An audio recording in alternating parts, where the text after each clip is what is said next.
মাঝারি আকারের নক্ষত্র। সৌরজগতের প্রাণ শক্তি সূর্য। পৃথিবী থেকে সূর্যের গড় দূরত্ব 14,96,80,000 কিলোমিটার। এর ব্যাস 13,92,000 কিলোমিটার। সূর্যের ওজন পৃথিবীর 3,30,000 গুণ বেশি।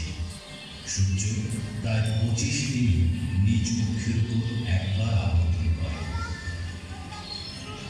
এছাড়া সূর্য সমস্ত সৌরমণ্ডল নিয়ে মহাশূন্যের ভিতর দিয়ে সেকেন্ডে প্রায় 20 কিলোমিটার বেগে ছুটে চলেছে। সূর্যের উপরিভাগের তাপমাত্রা প্রায় 6,000 ডিগ্রি সেন্টিগ্রেড এবং কেন্দ্রের কাছের তাপমাত্রা 2 কোটি ডিগ্রিও ছাড়িয়ে যায়। সূর্যের কেন্দ্রে প্রতি সেকেন্ডে 600 মিলিয়ন টন হাইড্রোজেন হিলিয়ামে রূপান্তরিত